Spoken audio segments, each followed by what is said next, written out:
Les invito a abrir sus Biblias al capítulo 22 de Lucas. Capítulo 22 de Lucas.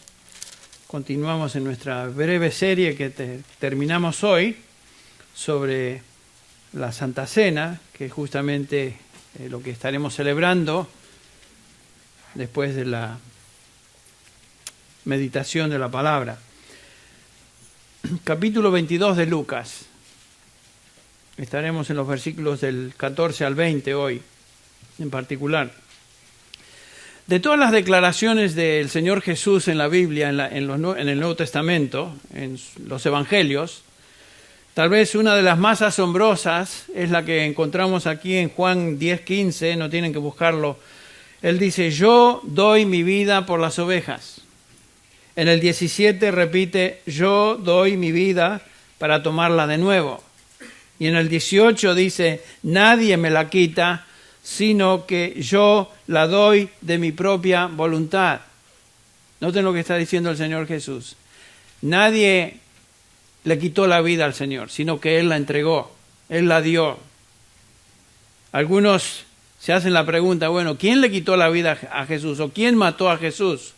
Algunos concluyen que fueron tal vez los judíos, los líderes religiosos.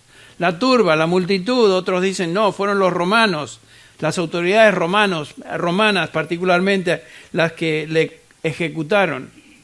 El hecho es que ningún hombre le quitó la vida a Jesús, al Señor Jesús, sino que Él se dio a sí mismo en perfecta sumisión a la voluntad de su Padre Celestial.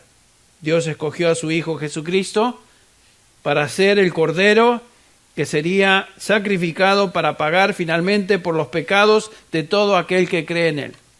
¿Se acuerdan la presentación de Juan el Bautista? He aquí el Cordero de Dios, que quita el pecado del mundo. El Señor Jesús vino a este mundo con un propósito. Ese propósito era de morir. Él lo dice en Marcos 10:45, porque aún ni el Hijo del Hombre vino para ser servido, sino para servir, y después agrega, para dar su vida en rescate por muchos. Cristo vino a este mundo para dar su vida, para morir. Él sabía que iba a morir desde el inicio. Él sabía que los judíos y los romanos se pondrían de acuerdo para ejecutarle. Él murió como sacrificio final aquel 14 del mes de Nisan, en esa noche de Pascua. Él moriría a la misma hora que los corderos pascuales eran sacrificados. Jesús conocía cada detalle de su eminente muerte esa tarde, de ese día, tal como estaba prescrito en el Antiguo Testamento y planeado desde la antigüedad, desde la eternidad, perdón. Jesús vivió toda su vida aquí en esta tierra con la anticipación de su muerte en la cruz. Él sabía exactamente dónde y por medio de quiénes Él iba a morir. No solo que sabía, sino que por poder sobrenatural, ya que Él era Dios, orquestó todos los detalles que finalmente le llevaron a su muerte. Jesús estuvo en completo control de todo y todos los detalles y los que participaron en los eventos finales antes de su crucifixión. En otras palabras, la muerte de Jesús no fue un accidente, la muerte de Jesús fue el resultado de la agenda y plan divino desde antes de la eternidad. ¿Quiénes fueron estos líderes religiosos judíos de la nación judía? ¿Quién? Satanás, Judas, Pilato, los discípulos. Todos ellos fueron participantes bajo el control soberano de Dios. Cada uno de ellos con un rol particular en la última semana de ese drama que culmina en la ejecución del Cordero de Dios. El que fue inocente en el sustituto por pecadores, llevando sobre sí mismo la ira de Dios, Él fue el rescate por muchos, Cristo mismo. Él fue el Cordero, como dice la Escritura, sacrificado desde antes de la fundación del mundo. Él había anticipado ese día final, ese clímax de la historia de su vida en esta tierra, desde antes de la fundación del mundo, a través de los milenios de la historia humana, hasta que finalmente llegó ese jueves por la noche, la madrugada del día viernes, día en que sería crucificado. Entonces vamos a estos versículos y damos lectura a los mismos. Versículos 14 al 20. Dice así: cuando llegó la hora, se sentó a la mesa y con él los apóstoles. Y les dijo: intensamente he deseado comer esta Pascua con vosotros antes de padecer. Porque os digo que nunca más volveré a comerla hasta que se cumpla en el reino de Dios. Y habiendo tomado una copa, después de haber dado gracias, dijo: tomad esto y repartidlo entre vosotros. Porque os digo que de ahora en adelante no beberé del fruto de la vid hasta que venga el reino de Dios. Y habiendo tomado el pan, después de haber dado gracias, lo partió y les dio, diciendo: esto es mi cuerpo que por vosotros es dado, haced esto en memoria de mí. De la misma manera tomó la copa después de haber cenado, diciendo: esta copa es el nuevo pacto en mi sangre, que es derramada por vosotros. Aquí tenemos dos cosas en este pasaje: la celebración de la última Pascua y la institución de la Cena del Señor. Si pudiéramos darle un título a este mensaje, le diríamos: la Pascua final y la primera cena de comunión. Este es un punto monumental en la historia de la redención. Esta es la noche cuando el Señor Jesús finaliza con el pacto antiguo que se encontraba en el Antiguo Testamento e inaugura el nuevo pacto en el Nuevo Testamento. Aquí tenemos la transición de celebrar la Pascua, que simbolizaba la liberación de la nación de Israel de Egipto, que estuvieron ahí, ¿se acuerdan ustedes?, por 400 años más o menos, a la institución de la Cena del Señor, la cual simboliza ahora el sacrificio de Cristo en la cruz y la liberación de la esclavitud y condena del pecado para todo aquel que cree en Él. Entonces este pasaje se divide en dos partes. La primera parte es acerca de la celebración de la Pascua. La segunda parte, los últimos dos versículos del pasaje que leímos, es la institución de la Cena del Señor. Israel había servido en esclavitud, recuerdan ustedes, en Egipto. Dios los libera por medio de una serie de plagas. Finalmente Faraón, cansado de lo que estaba viendo y observando en su nación, los deja ir. La última plaga, ustedes recuerdan, fue la muerte de todo primogénito en Egipto, tanto de animales como de hombres. Lo único que podía librar de esa última plaga era el sacrificio de un cordero, y cuya sangre, ustedes recuerdan, tenía que cubrir los postes y el dintel de una casa. Y cuando este mandamiento de Dios era obedecido, el ángel de muerte pasaba por esa casa sin tocar a nadie adentro. Eso representaba un principio muy importante en la Escritura, que Dios requiere la muerte de un inocente para ser librado, junto con otro principio que es la muerte. La muerte debe ser la muerte de un sustituto. Dios está diciendo: yo libraré del juicio por la muerte de un sustituto. El mensaje de la Pascua es que Dios libra de juicio por medio de la muerte de un sustituto inocente. Y a partir de ese momento, de ese día, todos los sacrificios de animales ofrecidos en Israel indicaban y apuntaban a la muerte de un sustituto. Pero estos sacrificios no eran el sustituto, porque nadie jamás fue salvado del juicio de Dios por medio del sacrificio de un animal. Cada uno de estos animalitos sacrificados a través de los siglos simplemente simbolizaban algo. Simbolizaban el sacrificio final que Dios aceptaría, el cual traería salvación por pecados. Traería salvación y perdón de pecados. El día vino, finalmente ese viernes, cuando Dios escogió a su Cordero y lo ofreció como sacrificio, como sustituto de pecadores, y la ira de Dios cayó sobre él. Cuando venimos a este versículo 14 del pasaje, nos encontramos en el jueves por la noche. Jueves por la noche, lo que llamamos Semana Santa, donde Jesús va a celebrar la última Pascua con sus apóstoles. Cuando era la hora, dice el versículo 14, cuando era la hora, se sentó a la mesa y con él los apóstoles.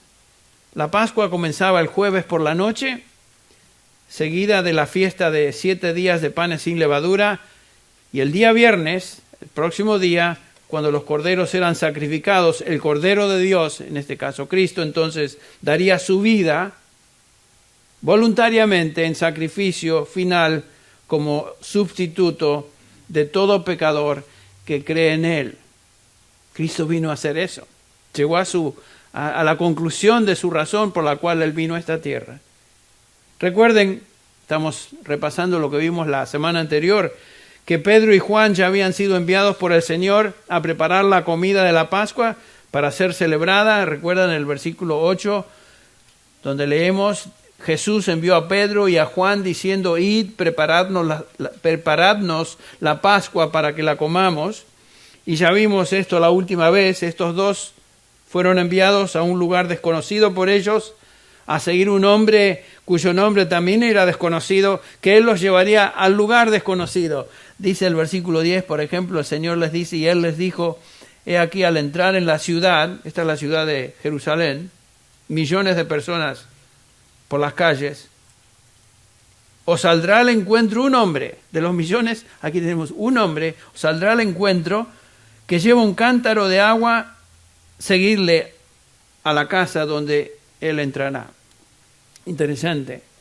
Más tarde Jesús llegaría a ese lugar ya preparado con el resto de sus apóstoles, y sin embargo el Señor les da estas instrucciones muy superficiales.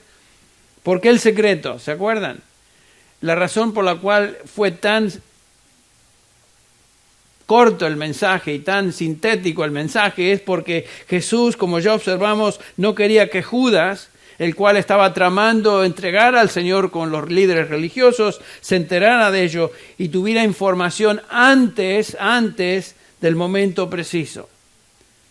Cristo iba a ser entregado, Cristo iba a morir, pero el momento no había llegado. Y el Señor sabía eso y estaba controlando todos los detalles.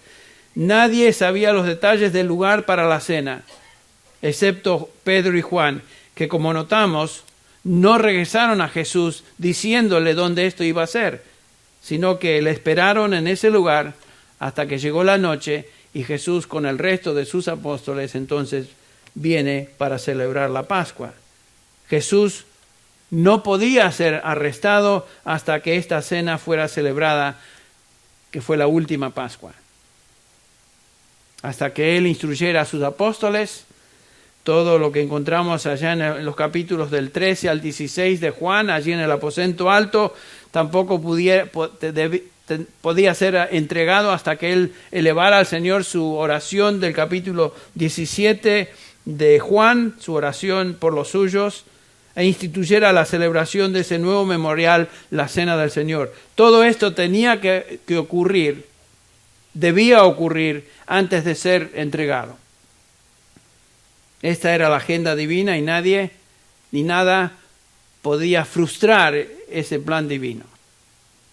Y cuando todo eso sucede, cuando ya pasó todo, entonces Él va al jardín de Getsemaní con sus discípulos y es arrestado ahí, llevado a juicio ante el concilio, ante Pilato y finalmente ejecutado.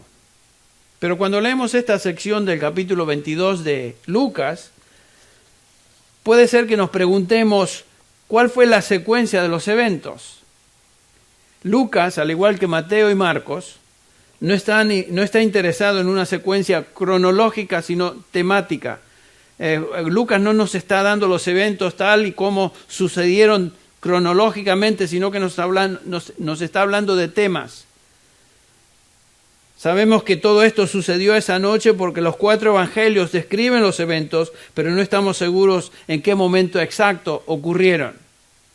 Entonces tenemos la celebración de la Pascua y la institución de la Cena del Señor. Tenemos la enseñanza que se registra, como ya dije, en los capítulos 13 al 16 de Juan. Tenemos la oración de Jesús en el capítulo 17 a favor de los suyos.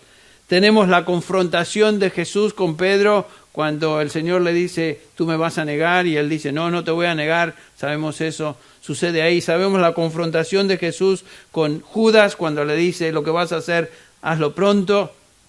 Sabemos que Satanás entra en Judas y a partir de ahí él se mueve en dirección a entregar al Señor.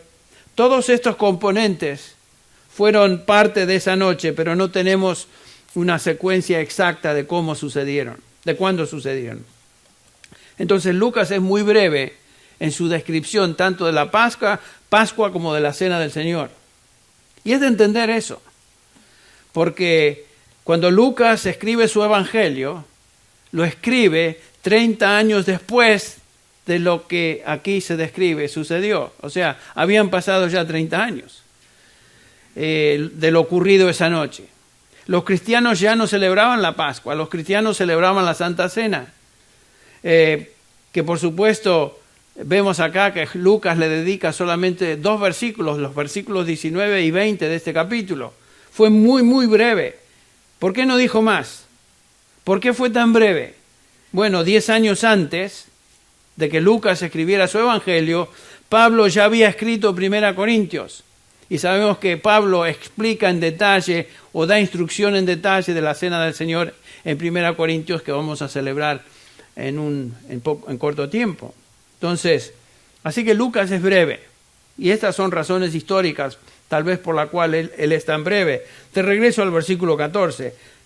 Dice, cuando era la hora, era la hora de la puesta del sol, cuando la Pascua comenzaba, esa hora señalaba el término de la tarde y el comienzo del anochecer. Era una hora muy importante. El tiempo marcaba entonces el comienzo oficial de la Pascua. Ese era el momento donde ya no había gente en las calles, cada uno estaba en sus hogares. El lugar ya, en el caso nuestro, el lugar ya estaba preparado donde Jesús iba a celebrar la Pascua. Ahí se encontraba Juan y Pedro, y Jesús viene con el resto de sus discípulos a ese lugar, y la hora entonces había llegado para sentarse a la mesa y celebrar la Pascua. Esta sería una larga cena. No era una cena de un par de horas nada más, fue una larga cena. Realmente disfrutaban el tiempo ahí juntos celebrando la Pascua. Si ustedes recuerdan, la mesa no era una mesa como las que tenemos hoy.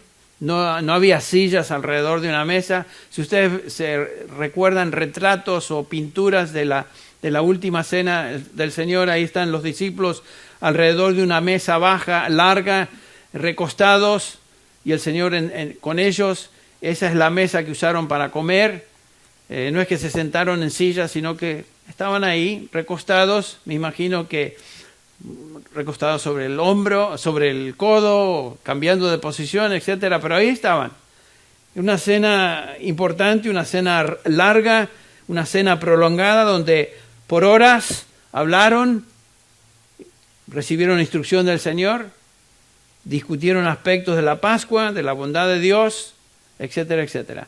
El historiador Josefo nos dice que no más de 20 hombres se reunían en cada una de estas cenas, y la razón es y no menos de 12, porque había un cordero y ese cordero tenía que ser consumido totalmente. Ninguna parte del cordero podía quedar, digamos, para mañana, para el lunch. Todo tenía que ser consumido esa noche, de acuerdo a lo que Éxodo 12 nos enseña. Ninguna parte del cordero podía quedar. En este caso tenemos a 13 hombres, Jesús y los 12, y celebraron la Pascua. ¿Cómo era la Pascua? ¿Qué eran los pasos de la Pascua? De esa cena. Comenzaba con una oración de gracias. Era una oración general, gracias a Dios por la preservación, la protección de Dios, sus bendiciones, su liberación, recordando Egipto, bondad, etc. Era una oración general. No era una oración, te damos gracias por estos alimentos. Era una oración amplia. Luego venía la primera copa de vino tinto, que era un vino diluido con agua. Era la primera de 4 copas, o sea que cada copa era vino con agua, porque obviamente no iban a consumir todo ese alcohol sin experimentar efectos negativos, como ustedes pueden imaginar. Venía la primera copa, esa copa era llamada la copa de bendición, durante la cual se hablaban de las bendiciones de Dios. Inmediatamente se lavaban las manos. Este era un lavado literal y un lavado ceremonial. Ese lavado representaba el reconocimiento de los que participaban de su necesidad de limpieza de corazón delante de Dios. Todo era simbólico en la cena. Y qué interesante que aquí tenemos a los discípulos, supuestamente lavándose las manos, limpiando, reconociendo con eso que su corazón necesitaba limpieza. Y tenemos en el versículo 24 una descripción algo interesante. Dice, hubo también entre ellos una disputa sobre quién de ellos era el mayor. Fíjense lo que estaban discutiendo en la mesa, delante del Señor. Se ponen a discutir cuál de ellos era el superior. Aparentemente la ceremonia de lavarse las manos, que representaba limpieza de corazón, no les había afectado mucho, sino que se ponen ¿Y tú? ¿Quién sabe, no? Pero el punto es este, que se olvidaron de lo que estaban haciendo. Me hace recordar de lo que a veces nos sucede a nosotros. Tenemos una experiencia linda, tal vez tenemos un tiempo devocional gozoso, o estamos en una reunión y salimos contentos, y de repente algo sucede, ¡bum! Se nos olvida toda la bendición y todo lo que habíamos experimentado y demostramos actitudes carnales. Esto es justamente lo que los discípulos hicieron aquí. Posiblemente en ese momento, estamos en el aposento alto, el Señor se paró, y como nos describe el capítulo 13 de Juan, se paró y quiso enseñarles una lección. Se levantó, dice el versículo 4 de Juan 13, de la cena, se quitó su manto y tomando una toalla se la ciñó. Luego echó agua en una vasija y comenzó a lavar los pies de los discípulos y a secárselos con la toalla que tenía ceñida. Y les enseñó lo que es ser humilde. El Señor. Estos discutiendo quién era el superior, y aquí el Señor dice, bueno, esta es la ocasión, tengo que enseñarles algo, que es justamente la instrucción que posiblemente sigue en el versículo 25 del capítulo 22, cuando Jesús les dijo, estamos en Lucas 22, 25, los reyes de los gentiles se señorean de ellos, y los que tienen autoridad sobre ellos son llamados bienhechores. Pero no es así con vosotros. Antes, el mayor entre vosotros, hágase como el menor, y el que dirige como el que sirve. Porque ¿cuál es el mayor, el que se sienta a la mesa o el que sirve? No lo es el que se sienta a la mesa. Sin embargo, entre vosotros, yo soy como el que sirve.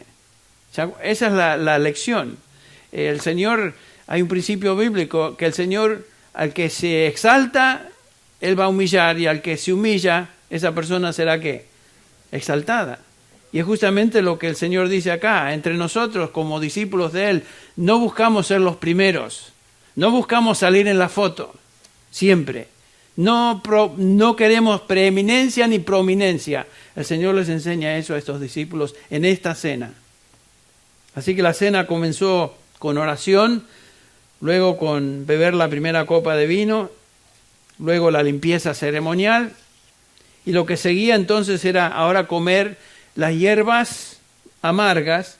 Estas hierbas simbolizaban algo, simbolizaban la amargura que los judíos habían experimentado durante sus años de esclavitud en Egipto.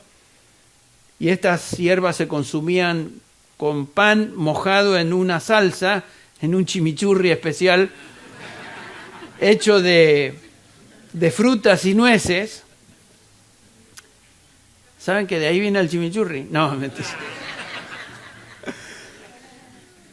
Pero eso es lo que hacían. Comían pan con esta salsa especial, y luego se cantaba el llamado Jalel, el himno que eran partes de los Salmos 113 al 118.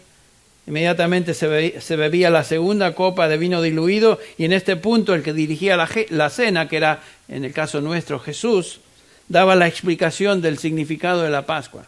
Entonces todo era simbólico. La cena no era simplemente estar juntos, había razón, y había una razón muy especial, memorial de lo que había sucedido. Y ahora se pasaba a la parte donde se comía el cordero asado, que era parte de la instrucción también recibida de Éxodo capítulo 12. Se comía el cordero con pan sin levadura, esta era la comida principal, y como ya dije, se consumía todo el animal asado. Después de esto venía la tercera copa de vino diluido y se cantaba parte del Jalel otra vez, Salmos 115 al 118, y terminaban con la cuarta copa. La cena pascual en ese momento oficialmente terminaba. Como podemos imaginar, entonces la cena duraba horas, donde comían, hablaban, escuchaban instrucción, interactuaban unos con otros. Fue durante esas horas de cena que el Señor confrontó a Pedro. Durante ese momento también el Señor confrontó a Judas, etcétera, etcétera. Y en el versículo 15 el Señor expresa su gran deseo de compartir esa cena con sus discípulos. Y sin duda esto dio comienzo a todo. El versículo 15 dice: y les dijo: intensamente he deseado comer esta Pascua con vosotros antes de padecer. El Señor sabe que en cortas horas Él va a sufrir el escarnio, la crucifixión. Él sabe que será arrestado, la gente se burlará de Él, será enjuiciado, que fue una burla, aún los juicios estos fueron una burla, sería finalmente crucificado, pero en esta última noche Él va a cumplir con el mandamiento de Dios en Éxodo 12, celebrar la Pascua. Recordemos que Jesús había celebrado como judío la Pascua cada año de su vida, no hay duda. Pero esta era una Pascua especial, esta era una Pascua singular. No solamente que iban a comer el cordero y celebrar lo que había acontecido en Egipto, sino que ahora Él mismo sabe que Él es el cordero pascual verdadero que ilustraba lo que Él vino a hacer. La gran ilustración de su muerte. Y esa muerte se aproxima. En pocas horas está sobre Él. Él estaría en el jardín de Getsemaní en corto tiempo, orando y sudando gotas de sangre. Ustedes recuerdan que indicaba la gran angustia emocional por la cual Él estaba pasando. Y todo esto estaba en su mente cuando Él dice: intensamente he deseado comer con vosotros esta Pascua. No podemos imaginar la intensidad de emoción del Señor, sabiendo todo esto. Y ahora dice en el versículo 16: porque os digo que nunca más volveré a comerla hasta que se cumpla en el reino de Dios. Dice, nunca más volveré a comerla. Este es un negativo muy fuerte en el original. Esta es la última Pascua. Esta es la última Pascua legítima. Este es el final de toda ceremonia recordatoria de la liberación de Egipto. Todo termina esa noche. ¿Volverá el Señor a comer otra Pascua con los suyos? Sí, Él lo dice aquí en este versículo, y también lo repite en el versículo 18, donde dice: porque os digo que de ahora en adelante no beberé del fruto de la vid hasta que venga el reino de Dios. Estos dos versículos nos indican que habrá otra comida, otra celebración, en otro tiempo, cuando todos los suyos se van a reunir con Él a su mesa en el futuro. ¿Y cuándo es eso? Cuando venga el reino de Dios. Esta es una referencia escatológica al reino milenial que va a ser establecido sobre esta tierra. Cristo va a venir y establecer su reino sobre esta tierra por 1000 años. Eso se nos describe en Apocalipsis capítulo 20. 6 veces se repite eso del reino milenial o 1000 años donde el Señor va a reinar sobre esta tierra de regreso. Durante este periodo de tiempo, nos dice Ezequiel, capítulos 40 al 48, un templo va a ser edificado en Jerusalén. El templo estará en Jerusalén, por supuesto, donde estuvieron los demás templos, y ahí se van a celebrar ceremonias, sacrificios, y habrá una Pascua, nos dice aquí. En el milenio Dios va a recrear todo eso, y todo el mundo reconocerá ahora el verdadero significado de la Pascua. El Señor celebrará esa Pascua con su pueblo otra vez. Aquí lo dice. Pero a partir de esa noche del jueves, durante la última cena, Ya no va a haber Pascua legítima hasta que el Señor la celebre otra vez con su pueblo en el milenio. El pueblo judío todavía celebra la Pascua, pero no es una Pascua legítima. Y la razón que la celebran hoy es porque han rechazado ¿a quién? Al Mesías. Cristo Jesús no es el Mesías para ellos. Pero el Señor culminó con esta celebración esa noche. En los versículos 28 al 30, otra vez sabemos que va a haber algo en el futuro. Vosotros sois los que habéis permanecido conmigo en mis pruebas. Y así como mi Padre me ha otorgado un reino, yo os otorgo que comáis y bebáis a mi mesa en mi reino, y os sentaréis en trono juzgando a las 12 tribus de Israel. Va a haber un reino futuro. Va a haber una salvación de Israel futura. Y sí, los santos, todos los santos, estaremos con Él reunidos para celebrar juntos esa Pascua futura que se cumplió totalmente y completa y perfectamente cuando Él murió en la cruz. Eso va a suceder en el futuro. De regreso a este texto que estamos considerando, esa promesa de un reino futuro, sin duda, en el momento oportuno fueron noticias reconfortantes para los discípulos, para los apóstoles, cuando de repente ven en pocas horas que el Señor está siendo llevado, está siendo enjuiciado y finalmente crucificado. ¿Se acuerdan que todos se repartieron? Abandonaron al Señor, el único que le siguió fue Pedro hasta el momento ahí cuando el Señor estaba siendo enjuiciado, y aún Pedro le negó en ese momento. Pero sin duda esas palabras del Señor que Él regresaría para establecer y tener esa cena con ellos en el reino futuro fueron palabras que trajeron confort y ánimo a sus vidas. Su muerte no era el fin, ya que Él resucitaría, ascendería al cielo y por supuesto vendría otra vez para establecer su reino. Entonces hay esperanza. Él viene otra vez. De eso cantamos, de eso hablamos. Él viene otra vez para establecer su reino. Y aún en la celebración de la Santa Cena, el apóstol Pablo nos recuerda en 1 Corintios 11, versículo 26. Porque todas las veces que comáis este pan y bebáis esta copa, la muerte del Señor anunciáis y proclamáis ¿hasta cuándo? Hasta que Él venga. Es lo que estamos haciendo cada vez que celebramos esta mesa. Él viene otra vez. Y cuando venga va a establecer su reino, y entonces celebraremos la Pascua con el Señor mismo presente, y Él va a reiterar el memorial de la Pascua que mirará ahora hacia su sacrificio en la cruz. Entonces en nuestro texto, el versículo 17, tenemos el comienzo de esta celebración en la antesala, o como antesala a su crucifixión, donde dice, versículo 17, y habiendo tomado una copa, después de haber dado gracias, dijo, tomad esto y repartidlo entre vosotros. Se refiere a la copa. ¿Cómo comienza la Pascua? Como ya vimos, primero con acción de gracias, luego con la copa. Esta es la primera copa de las 4 que seguía a la acción de gracias. Esta es llamada la copa de bendición. El jefe de la mesa daba gracias a Dios por su misericordia, su provisión, su fidelidad, e inmediatamente pasaba la copa para ser compartida con los demás, que es lo que el Señor Jesús hace aquí. Tomad esto y repartidlo entre vosotros. Era una copa entre los 13, no copitas como tenemos hoy. Era una copa de vino y cada uno participaba de ella. Estos hombres, con la excepción de Judas, el traidor, también llamado el hijo de perdición, eran receptores de la sobreabundante bondad y misericordia de Dios en la salvación, así como nosotros lo somos. Y otra vez repite que esta copa Él no la va a beber, ya no la va a beber hasta que Él venga en su reino. En otras palabras, el telón de las ceremonias, ritos y símbolos del Antiguo Testamento y Antiguo Pacto se cierra aquí permanentemente. Aquí termina todo eso.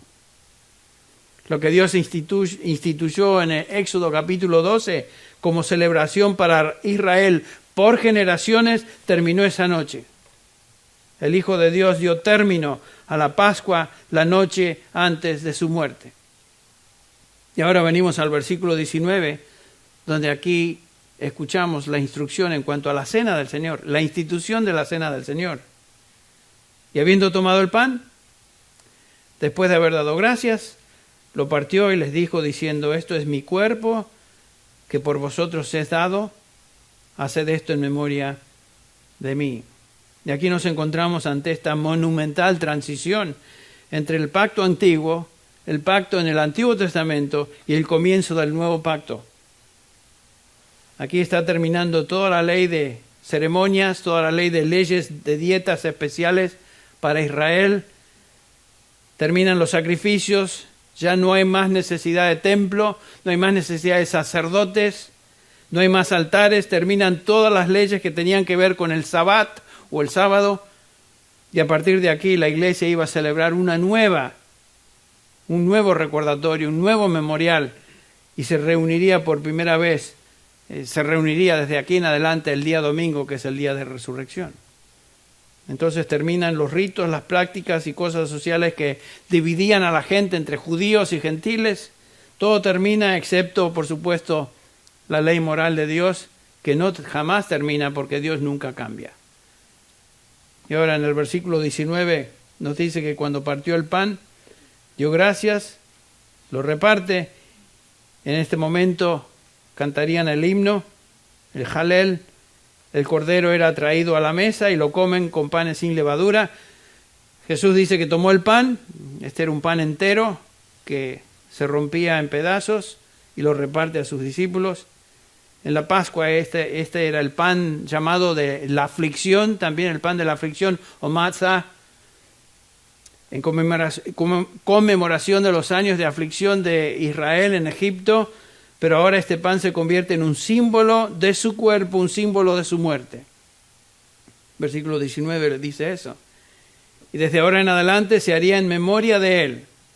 Ahora el pan de la aflicción se convierte en el pan que es el cuerpo de Cristo. Este es el nuevo símbolo en memoria de él. El pan y la copa son los únicos dos símbolos que el Señor utiliza o toma de la Pascua ahora para identificarlos con esta nueva ordenanza que conocemos como la Santa Cena. El pan y la copa. Y noten que Jesús dice, toma el pan, lo reparte y dice, este es mi cuerpo. ¿Qué está diciendo ahí Jesús? Obviamente no está diciendo que literalmente ese pan era su cuerpo, porque en primer lugar Él está ahí presente y dice, este es mi cuerpo. No es como la Iglesia romana nos enseña o dice que en la misa la hostia o el pan se convierte en el cuerpo de Cristo. No, Él está presente ahí, este es el pan, este es mi cuerpo. Lo que Cristo está diciendo es, esto es simbólicamente mi cuerpo. Cristo dijo ciertas cosas acerca de Él que obviamente sabemos que literalmente no lo eran. Por ejemplo, dijo Jesús, yo soy la puerta. A nadie se le va a ocurrir pensar que Jesús era una puerta. Jesús dijo, yo soy la vid. No pensamos que Jesús era una vid. Jesús dijo, yo soy el camino. Literalmente no pensamos que Él era es camino o un camino. Sabemos que eso es justamente lo que Jesús está diciendo, dando un símbolo de lo que el pan era. La Iglesia luterana enseña que cuando el pan se come durante la Santa Cena, ese pan ahora se convierte en el cuerpo espiritual de Cristo. Bueno, eso es otra cosa que, ¿dónde está eso en la Escritura? ¿De dónde sale el concepto? Tampoco lo es. Jesús dijo, este es mi cuerpo, simplemente para simbolizar que en ese pan estamos recordando su muerte. Su cuerpo fue dado por todos a morir en la cruz. Mi cuerpo es dado por vosotros, dice Él. Este es un concepto muy importante en toda la Escritura. Esta es una referencia a esa muerte sustitutoria de la cual hablamos. ¿Qué es lo que la Pascua daba a entender? Bueno, recordemos que para escapar del juicio, un inocente sustituto tenía que morir. Todos los sacrificios de animales en el Antiguo Testamento simbolizaban que finalmente habría uno que iba a ser el sustituto que iba a morir, de tal manera que su sacrificio ahora sí quitaría el pecado porque la ira de Dios estaba satisfecha. Jesús es el Cordero de Dios. que fue sacrificado como sustituto de todo pecador que cree en Él. Por eso cuando venimos a Dios en oración y aún a participar de la Santa Cena, no venimos en nuestros propios méritos o nuestras propias buenas obras, en cosas que hemos hecho, porque nada de eso nos sirve. La única razón de poder venir a Dios y entrar a su presencia es porque tenemos un sustituto.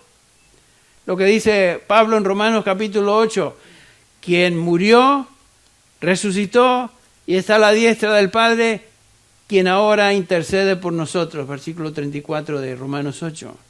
Es la única razón por la cual podemos venir a Dios, porque tenemos un sustituto, el Hijo de Dios. Jesús dice, este es mi cuerpo que es por vosotros es dado. El pan era un símbolo de su cuerpo, es un memorial, porque Él dice, haced esto en memoria de mí. Haced esto en memoria de mí. En el versículo 20, ahora, Él dice, de la misma manera tomó la copa, después de haber cenado diciendo, esta copa es el nuevo pacto en mi sangre que es derramada por vosotros. Esta sería la tercera copa en la Pascua, la copa que venía después de la comida principal. Entonces tenemos el partimiento de pan durante la comida, seguida ahora de la tercera copa. Esta copa, después de haber cenado, Él dice, esta copa es el nuevo pacto en mi sangre. Otra vez, no es sangre literal, sino que es un símbolo de la sangre derramada en la cruz. ¿Cómo explicamos este nuevo pacto? ¿Y qué relación tiene este nuevo pacto con sangre? ¿Por qué la sangre? Todos los pactos del Antiguo Testamento eran ratificados por sangre. Los discípulos sabían que la sangre, la muerte de un animal inocente, era parte del sello de un pacto. Ellos sabían que, por ejemplo, en Levíticos 17:11 enseña, la vida de la carne en la sangre está. Ellos sabían que la redención viene por medio de la sangre, por medio de la muerte. Ellos entendían que un sacrificio de muerte, sangre derramada, era parte del perdón del pecado, o perdón de pecados. ¿Recuerdan lo que dice Hebreos 9:22? Sin derramamiento de sangre no hay ¿qué? Remisión de pecados. Y Jesús ahora dice, este sacrificio mío no será simbólico, como lo fueron todos los sacrificios anteriores, por milenia. Este es un sacrificio real. Este es el sacrificio del Cordero de Dios.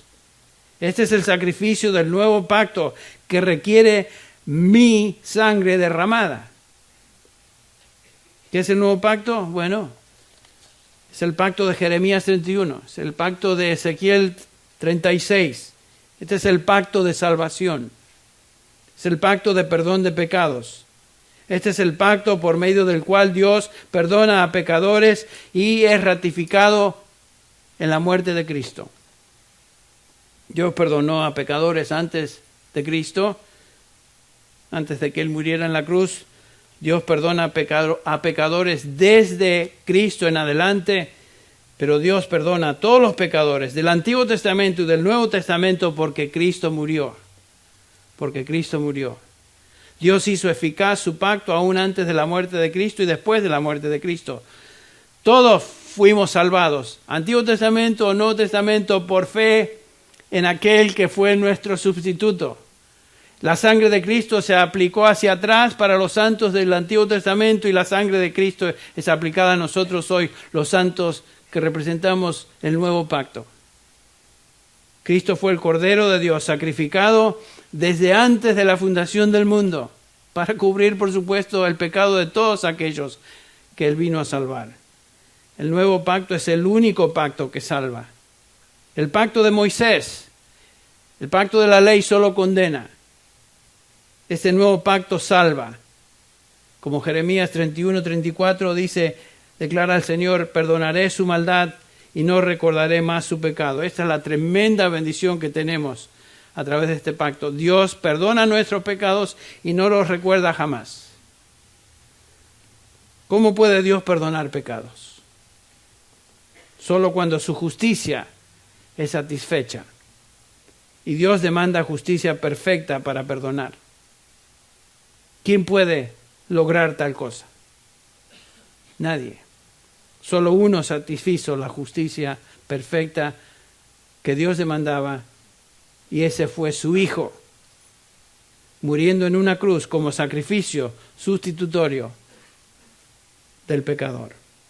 Pablo lo expresa así. 2 Corintios 5, versículo 21. Al que no conoció pecado, ese es Jesús, el Cordero de Dios. Dios le hizo pecado por nosotros, para que nosotros llegáramos o fuéramos hechos justicia de Dios en Él. No es nuestra propia justicia la que nos salva. Por eso es tan absurdo tratar de ser salvo por medio de obras, porque es perfección o nada. Y nadie puede hacer eso. No es nuestra justicia lo que nos salva, no es nuestras obras lo que nos salvan, sino la justicia perfecta de Cristo puesta a nuestra cuenta. ¿Qué sucede? Dios trata a su Hijo en la cruz como si Él hubiera vivido nuestra vida de pecador, y Dios nos trata a nosotros ahora como si hubiéramos vivido la vida de Cristo, perfecta. Él llevó nuestros pecados y nosotros ahora recibimos su justicia. Qué increíble cambio, ¿no es cierto? Todo esto sucede por pura gracia, y esto es justamente lo que celebramos en la Santa Cena. Hoy no celebramos la Pascua, la liberación del pueblo de Israel de Egipto, sino que celebramos la obra de Cristo en la cruz del Calvario a favor nuestro, quien nos liberó de la esclavitud y la condena de nuestro pecado. El apóstol Pablo resume eso en la celebración de la Santa Cena, en el capítulo 11 de 1 Corintios. Y voy ahora, antes de entrar a la Santa Cena, voy a pedir a mis hermanos sugieres que nos van a ayudar con la celebración, repartir los elementos, que ya pasen, se preparen, no hagan nada hasta que les dé instrucciones. Y vamos a recordar las palabras de Pablo en este pasaje. Y lo que vamos a hacer es lo siguiente. Cuando se reparte el pan, el primer elemento, vamos a tomar ese tiempo de repartir el pan escuchando música de trasfondo que yo iba a tocar en el piano, usar ese momento para meditar, para pensar en lo que estamos celebrando, para pensar en lo que esta Santa Cena realmente es para nosotros. Y usar ese tiempo para orar, pedir, confesar pecado, examinarnos a nosotros mismos y de esa manera participar dignamente de los elementos. Voy a dar lectura primero a 1 Corintios 11, 23, donde Pablo dice: yo recibí del Señor lo mismo que os he enseñado, que el Señor Jesús, la noche que fue entregado, tomó pan y después de dar gracias lo partió y dijo: esto es mi cuerpo que es para vosotros, haced esto en memoria de mí. De la misma manera tomó también la copa después de haber cenado, diciendo: esta copa es el nuevo pacto en mi sangre, lo que hemos visto. Haced esto cuantas veces la bebáis en memoria de mí. Porque todas las veces que comáis este pan y bebáis esta copa, la muerte del Señor anunciáis, hasta que Él venga. Y sabemos que Él viene otra vez, y vamos a celebrar con Él finalmente una Pascua en su reino. Pero hoy estamos celebrando, recordando lo que Él hizo a favor nuestro. Vamos a orar y inmediatamente nuestros hermanos van a repartir el pan, y mientras ellos lo hacen vamos a escuchar música de trasfondo y usar ese tiempo para nosotros también meditar y pensar y prepararnos. Padre Celestial, gracias te damos por tu palabra. Gracias te damos, Señor, por la increíble transición que ocurrió esa noche. Pasar de celebrar una Pascua de liberación literal de esclavitud en Egipto a la celebración de la Santa Cena, que representa la liberación recibida de nuestro pecado por el sacrificio de Cristo en la cruz. Señor, ayúdanos en esta mañana a venir a tu cena, a la mesa del Señor con una actitud limpia, con una conciencia limpia, Señor, y pedimos que tú nos hables, nos examines. Lo pedimos en el nombre de Jesús. Amén. Mientras